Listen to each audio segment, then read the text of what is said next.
macam mana Ana jumpa Usrah? Pada satu hari ni, waktu tu puasa, Ana pergi surau sebab time tu tengah hujan. So Ana terlihat satu kumpulan ni dan diorang ajak Ana join sekali. Sejak diorang bincangkan pasal puasa, perkara tu Ana tak pernah tahu pun, tapi Ana tertarik sebab benda yang baru. Sejak daripada tu Ana ikut lagi sebab Ana nak tahu perkara yang baru. Sejak daripada itulah. Mengapa Usrah? Okay. Pertama, sebab bagi Ana, dia ialah merupakan medium atau platform yang paling sesuai untuk kita menjaga amal diri kita dan untuk membina takwin diri kita sendiri lah. So ada satu quote ni yang Ana pernah dengar, bunyi dia macam ni: faqidu syai' la yu'ti. Kalau kita tak ada apa-apa, kita tak mampu beri apa-apa lah. So jadi kita sebagai manusia, hidup ni bukan baik untuk diri sendiri je. So kita, seperti kita tahu kan, tugas kita kat dunia ni sebagai khalifah kan. So Nabi pun ada kata, sebarkanlah dariku walau sepotong ayat kan. So apa benda yang kita dapat, kita kena sebarkan kan. Okay, jadi kita masuk Usrah balik. Jadi mengapa Usrah kan? Usrah ni dia bukan macam setakat kumpul untuk dengar perisian, bukan macam ceramah, bukan tazkirah saja. Kat Usrah ni sendiri, kita boleh bina ukhuwah tau. So ukhuwah ni dia bukan setakat ikatan persahabatan biasa tau. Ukhuwah ni dia macam kira level ni lebih atas lah daripada persahabatan biasa. So tahap ukhuwah ni dia boleh jadi macam, kira kadang tu dia boleh lebih kuat daripada family lah. So macam contoh, kita boleh share masalah kita boleh kongsi masalah, boleh selesaikan masalah bersama lah. So selain tu, kita juga boleh jaga mutabaah kita lah secara berjemaah.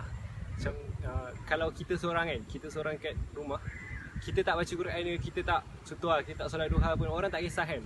Tapi kalau kita sendiri kat Usrah, kita ada amal jama'i, kebersamaan, dan ada orang yang akan pantau kita lah. So dari situ kita akan dapat semangat sikit, akan dapat macam inspiration lah untuk kita jadi lebih baik lah. Jadi rasa tu sikit saya. Okay, macam mana nak istiqomah? Kalau bagi Ana ada 3 tips je. Yang pertama, Ana tekankan untuk hati. Kenapa pilih hati? Sebab kita mestilah kena ada hati yang kental, hati yang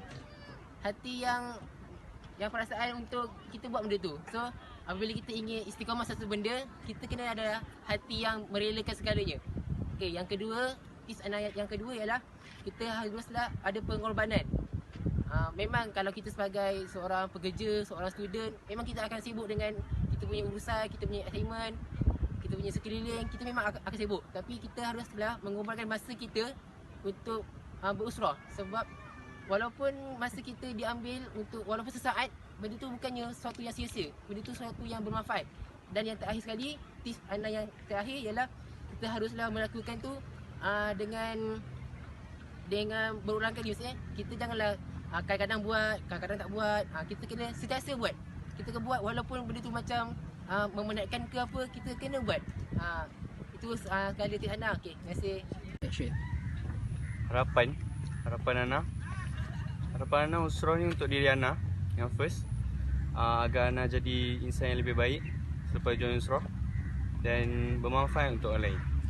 Kalau harapan Ana untuk masyarakat pula, Ana berharap masyarakat lebih gemar atau melibatkan diri dengan Usrah ni, supaya mereka pun dapat memperbaiki diri mereka dan tercipta ataupun lahir masyarakat Islam yang lebih membangun. Harapan Ana untuk pihak berkuasa pula, supaya mereka lebih memartabatkan Usrah ni untuk menjadi suatu perkara yang penting dalam masyarakat tu lah. Contohnya pihak berkuasa dalam sebuah perumahan, seperti orang AJK masjid ataupun pengurus masjid, pengarah masjid macam tu, mereka membuat satu program atau usrah untuk penduduk tempatan itu sendiri. Contohnya macam program mingguan, agar suatu perumahan tu atau tempat tu mereka terjaga. Pihak masjid buat untuk penduduk tempatan, penduduk perumahan,